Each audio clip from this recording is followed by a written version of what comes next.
दोस्तों वेलकम है एक और नई वीडियो पे। और आज का टॉपिक मैं बात करने वाला हूँ आप एएलपी की और टेक्नीशियन के एग्ज़ाम की प्रिपरेशन कैसे करें जिससे आप एग्ज़ाम क्वालिफाई करके आपका जो सपना है एएलपी का वो आपको वो वर्दी मिले और आप अपने सपने को स्वीकार कर सकें। तो दोस्तों मैं आज इसी वीडियो में आपके लिए बात लेके आया हूँ। दोस्तों उससे आगे बढ़ने से पहले अगर आपको मेरी वीडियो अच्छी लगे तो वीडियो को लाइक और कमेंट जरूर करना जिससे हमारे को प्यार बने रहता है। तो चलिए दोस्तों आगे वीडियो में बढ़ते हैं। दोस्तों पहला अगर मैं आपको टॉपिक करूंगा मैं स्ट्रेटजी फॉर 6 मंथ, मतलब कि आप 6 महीने के लिए अपनी कमर कस लो कि आप 6 महीने तक आपको पूरे मतलब एग्ज़ाम के क्वालिफाई करने के लिए आपको दिन रात एक कर देना है, फिर आपको चाहे सुबह हो चाहे शाम हो। तो चलिए दोस्तों बढ़ते हैं। लिखा है my personal experience as mistake, मतलब कि मेरा अपना पर्सनल एक्सपीरियंस भी है और जो बच्चे मिस्टेक करते हैं उनके बारे में भी इसी वीडियो में आपको मैं बताऊँगा। मैं लोको पायलट की जो पोस्ट होती है वो as a assistant loco pilot, मतलब कि सहायक लोको पायलट से भर्ती होती है, पर इनका जो ग्रेड पे होता है वो 1900 को ग्रेड पे होता है और ये एक ग्रुप सी की पोस्ट पे है।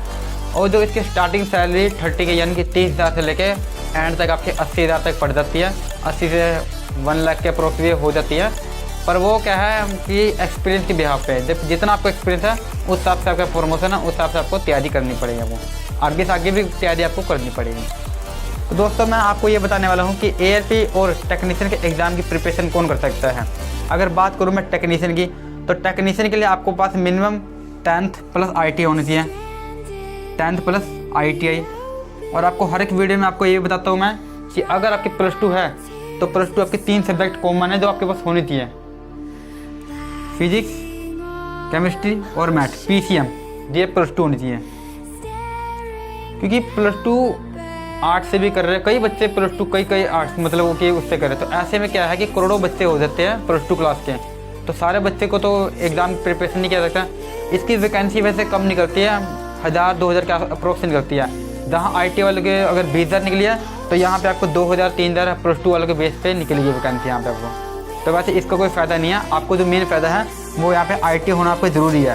तो 10th के बाद आप ITI करो, वो टेक्नीशियन के लिए आप अप्लाई कर सकते हो, ठीक है।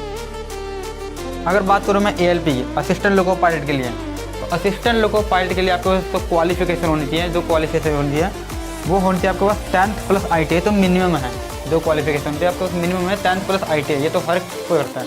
पर ITI में भी आपके पास 2 साल वाली ट्रेड होनी चाहिए, इलेक्ट्रीशियन होगी, फिटर होगी, मशीनिस्ट होगी या 1 साल की डीजल मैकेनिक होगी। इन सब ट्रेड से अगर आपका है तो आप यहाँ पे ITI के थ्रू आप एएलपी के लिए अप्लाई कर सकते हो, ठीक है। आगे बात करूँ मैं यहाँ पे, तो डिप्लोमा होना चाहिए आपका, इंजीनियरिंग वगैरह से, मैकेनिकल से होना चाहिए आपका डिप्लोमा, कोई भी अदर से। बीटेक करूँ तो बीटेक होनी चाहिए आपके पास। तो एएलपी के लिए आपके पास ये जो होनी चाहिए, ये मतलब 10th ITI, डिप्लोमा और बीटेक, ये आपके पास डिग्री होनी चाहिए। तो आप एएलपी के लिए आप यहाँ पे अप्लाई कर सकते हो, ठीक है गाइस। अगर मैं बात करूँ एग्ज़ाम स्टेज की CBT1 CBT2 के बारे में, तो दोस्तों यहाँ पे CBT1 के बारे में बताता हूँ कि CBT1 एक क्वालिफाइड नेचर का होता है, इसमें आपको पास होना पड़ता है, इसके नंबर आपके नहीं जुड़ते CBT2 में। यहाँ पे जब आप CBT1 में आप पास हो गए तो जो आपका पेपर होगा CBT2 को आपको मतलब कि CBT2 आपको पास आउट करना पड़ेगा और उसके लिए आपके पास यहाँ पे जो नंबर जुड़ते हैं वो 70% आपके नंबर यहाँ पे CBT2 से जुड़ते हैं। आपके जो मेरिट लिस्ट बनेगी आपकी वो CBT2 के थ्रू आपके 70% के मार्क्स जुड़ेंगे यहाँ पे आपके, ठीक है गाइस।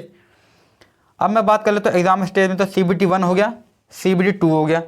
CBT2 में आपके ट्रेड टेस्ट भी उसी के अंदर होगा, जो जोन से आपकी ट्रेड होगी उस ट्रेड से भी आपके यहाँ पे पेपर आएगा इसमें अंदर। तो इसमें जो सब्जेक्ट होएंगे CBT2 में कौन कौन से सब्जेक्ट होंगे, यहाँ पे आपके पास हो गया math, reasoning, journal science, general awareness. Total marks कितने हैं, 75 नंबर का, ठीक है। इसके लिए आपको कितने घंटे मिलेंगे, 1 घंटे का आपको टाइम मिलेगा आपको, और 75 मार्क्स आपको क्वालिफाई करना होगा। ये आपके सब्जेक्ट है और इतने नंबर का आपके आएगा। जब आपका CBT2 हो जाता है तो दोस्तों यहाँ पे आपको साइको होगा। साइको आपको पता ना कि डिज़ाइन होता है, एक नक्शा होता है, वो डिज़ाइन एक नक्शा पास करना पड़ता है। उसके लिए आपको पहले दिखाया जाएगा नक्शा और फिर उसके 10 मिनट बाद आपसे पूछा जाएगा आप हमें बताओ। तो इस तरह का साइको है। साइको में कई बच्चे नहीं कंप्लीट हो पाते हैं, क्यों नहीं हो पाते हैं, क्योंकि मैं अभी भी आपको ये कह रहा हूँ मैं कि जिनको लगता है कि हमारी आँखें कमज़ोर है या मेरे को मेडिकल में निकाल दिया जाएगा, तो वो बच्चे अपना शुरू से ही अलग डायरेक्शन ले ले। एएलपी के चक्कर में आप समय बर्बाद ना करें, कल को ऐसा हो सकता है कि मेडिकल में आपको निकाल भी दिया जा सकता है, फिर आपको दोबारा पीछे से वो रिटर्नेबल करना पड़ेगा। तो इसीलिए ऐसा नहीं है, आप टेक्नीशियन भी भर्ती हो सकते हो और टेक्नीशियन के बाद आप गार्ड भी बन सकते हो। जिनका सपना है रनिंग स्टाफ में जाने का, तो रनिंग स्टाफ में आप यहाँ से भी जा सकते हो। मेरा कहना ये है आपको। तो जिनकी आंखें कमज़ोर है तो वो अपना ध्यान रखें, या जिनका मेडिकल में कोई दिक्कत है वो भी अपना ध्यान रखें। डॉक्यूमेंट वेरिफिकेशन में अगर कोई दिक्कत है, आधार कार्ड में आपका नंबर कोई कम बेसी है, या फिर आपका मार्कशीट में कोई आगे पीछे नंबर है जिससे कोई दिक्कत हो रही है, तो वो आप पहले ही ठीक करा कर रखो। इस चीज़ के लिए मैं आपको पहले ही आपको ज्ञान दे रहा हूँ इस चीज़ के लिए, ठीक है गाइस। जब आपका साइको होगा तो साइको को 30% नंबर और CBT 2 के 70% नंबर, वो नंबर आपके जुड़ते कहाँ पे है, वो मेरिट लिस्ट में जाकर जुड़ते हैं। पर मेरिट लिस्ट सबसे बाद में है, उससे पहले आपको क्या होगा, डॉक्यूमेंट वेरिफिकेशन, ठीक है। डॉक्यूमेंट वेरिफिकेशन के बाद होगा आपका मेडिकल, ठीक है गाइस। अब जब यहाँ पे आपका मेडिकल तक हो गया, जब आप डॉक्यूमेंट वेरिफिकेशन आपका क्लियर हो गया, मेडिकल भी हो गया, मेरिट भी बन रही है आपकी, तो मेरिट के बाद जब आपको भेजा जाएगा वो है ट्रेनिंग पे।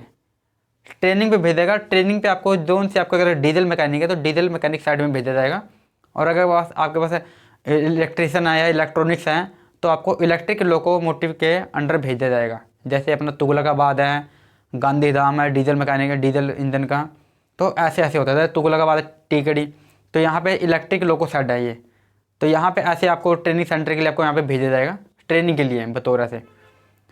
मैं अगर आपको यहाँ पे बात करूँ मैं इसके एग्ज़ाम प्रिपरेशन के बारे में, तो यहाँ पे आपको जो मेन फोकस करना पड़ेगा एग्ज़ाम के लिए, आपको मैथ, रीजनिंग, साइंस, जो मेन फोकस करना पड़ेगा आपको। किस पे करना पड़ेगा, मैथ, रीजनिंग और साइंस, क्योंकि एग्ज़ाम में सबसे ज़्यादा समय यही खाते हैं। तो इसकी तैयारी आप शुरू से ही करके रखो। मैथ भी सबसे ज़्यादा, मैथ और रीजनिंग। आप साइंस तो पढ़ भी सकते हो, साइंस को समझ भी सकते हो, पर मैथ को तो आपको सोल्व करके आपको आंसर आएगा, रीजनिंग के आपको सोल्व करके ही आंसर आएगा। तो इसलिए सबसे ज़्यादा फोकस आप यहाँ पे करो।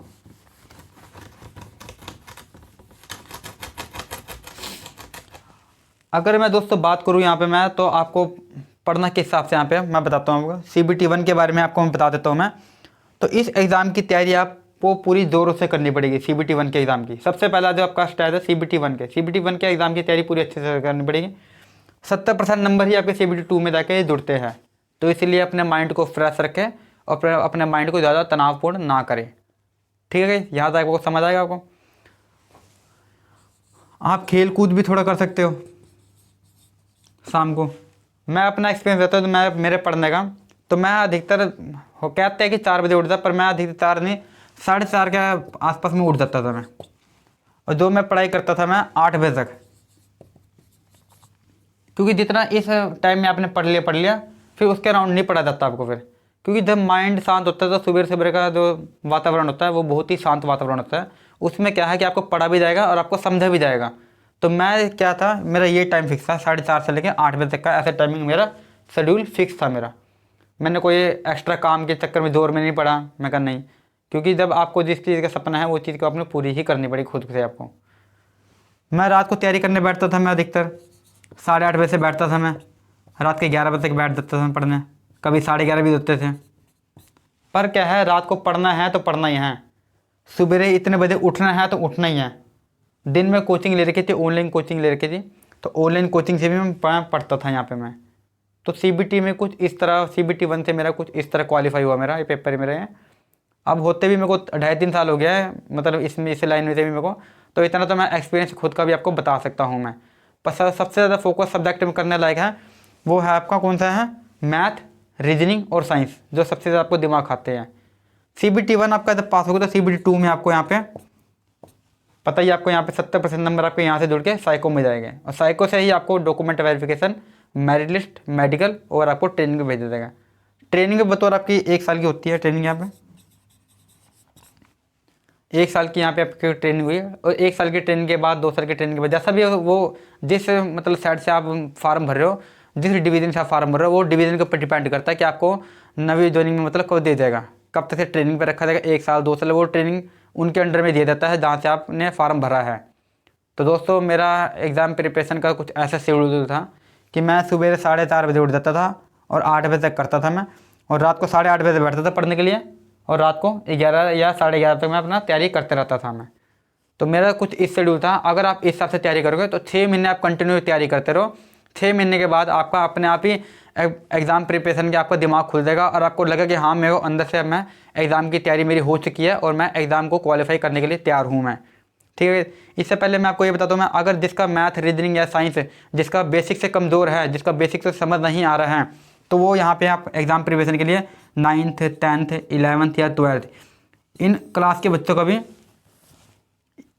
मैथ, रीजनिंग, साइंस यहाँ से आप मतलब मैथ साइंस पढ़ सकते हो यहाँ से आप, या SST जो सामाजिक विज्ञान से होता है, तो आप यहाँ से भी इससे भी पढ़ सकते हो आप, जिनका बेसिक से कमज़ोर है। तो 9th 10th 11th 12th class की भी आप यहाँ पे मैथ साइंस से लेके आप यहाँ से आप पढ़ सकते हो। तो दोस्तों इस हिसाब से मेरा कुछ शेड्यूल था जो मेरे पे बीती थी, जो मेरा एक्सपीरियंस था, वो मैंने अपना एक्सपीरियंस आपको बताया मैंने। ठीक है गाइज़, तो दोस्तों अगर आपको मेरी वीडियो इस लेवल से अच्छी लगी होगी तो वीडियो को लाइक और कमेंट ज़रूर करना। अगर आपके कोई भी क्वेश्चन है या कोई भी डाउट है तो दोस्तों कमेंट करके ज़रूर पूछा करो, मैं आपके हर एक बच्चे को कमेंट ज़रूर देता हूँ, रिप्लाई ज़रूर देता हूँ मैं। तो ठीक है दोस्तों, फिर मिलता है कोई एक नेक्स्ट वीडियो में।